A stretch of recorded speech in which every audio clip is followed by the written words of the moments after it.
ተፈጥሮ ድንቅ ሰዓሊ ናት።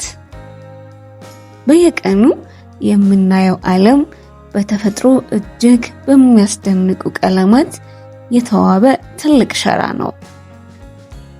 የጠዋት ፀሐይ ወርቃማ ጨረር፣ የደኑ ጥልቅ አረንጓዴነት፣ የውቅያኖሱ ማራኪ ሰማያዊነትና በደመቁ ቀለማት ያሸበረቁት አበቦች፣ እነዚህ ሁሉ ለዓይናችን የሚሰጡት ሰላም ተፈጥሮ ለሰው ልጅ የለገሰችው ትልቁ ውበቷ ነው። ነገር ግን ለአንድ አፍታ ይህንን ውብ የተፈጥሮ ሸራ ከዓይናችሁ ላይ አንሱት። ያንን ወርቃማ ፀሐይ፣ ያንን ማራኪ ሰማያዊ ውቅያኖስና ደማቅ አበቦችን ሙሉ በሙሉ በጥቁር፣ በነጭ እና በአመዳማ ቀለም ብቻ አስቧቸው። ተፈጥሮ ውበቷን በቀለማት ሳይሆን በጥላና በብርሃን ብቻ ብትገልጸውስ? ይህ ለብዙዎቻችን ቅዠት ሊሆን ይችላል። ለፓሲፊክ ውቅያኖሷ ፒንግላፕ ደሴት ነዋሪዎች ግን ይህ የዕለት ተዕለት እውነታቸው ነው።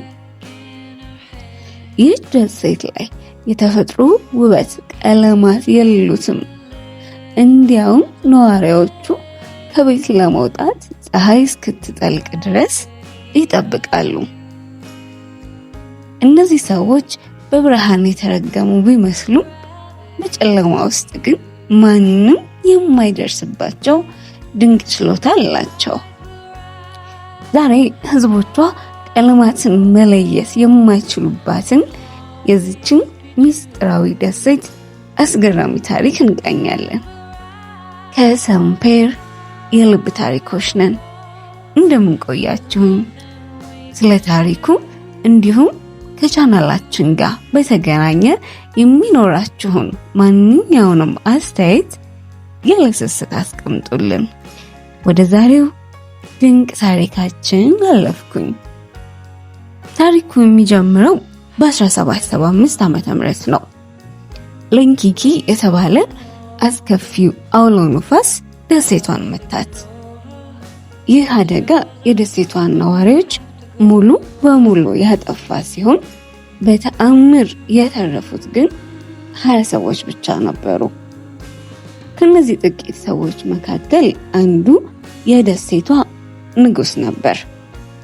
ይህም ንጉስ ታዲያ አክሮማቶስፒያ የተባለ እጅግ ብርቅዬ የጂን ጉድለት በደሙ ውስጥ ነበረው። ይህም ሙሉ በሙሉ የቀለም ዕውርነት ነው።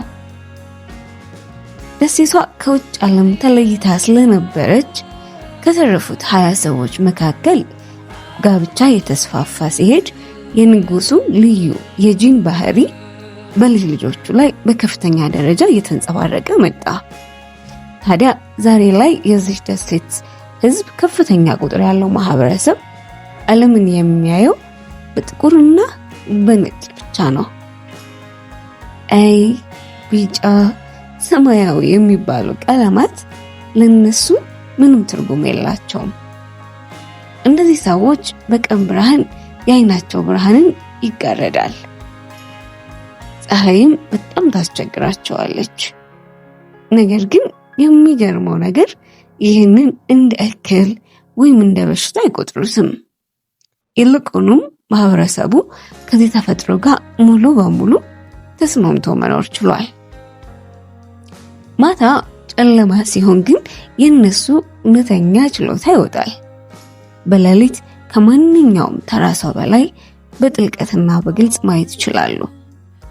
በጨለማ ውቅያኖስ ላይ ያለምንም መብራት ማጥመድና መጓዝ ይችላሉ። የአሳዎችን እንቅስቃሴ በደካማ የጨረቃ ብርሃን ውስጥ የመለየት ልዩ ተሰጥኦ አላቸው። ተፈጥሮ በአንድ በኩል ስትነሳቸው፣ በሌላ በኩል ግን በጨለማ ላይ የመንገስ ልዩ ስጦታ ሰጥታቸዋለች። የፒንግላንድ ደሴት ሰዎች ታሪክ የሚያስተምረን ትልቅ ነገር አለ። እኛ ጎዶሎ ወይም ችግር የምንለው ነገር በትክክለኛው ቦታና ጊዜ ሲሆን እንዴት ወደ ትልቅ ጥንካሬና ልዩ ችሎታ እንደሚቀየር ያሳየናል። ተፈጥሮ ሁልጊዜ የራሷ የሆነ ሚዛን አላት።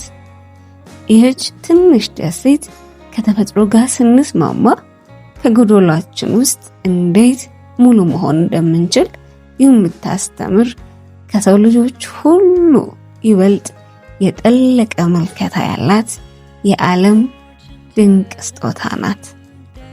እናንተስ ዓለምን በጥቁርና በነጭ ብቻ ማየት ስለሚኖርባቸው ማህበረሰቦች ምን አሰባችሁ?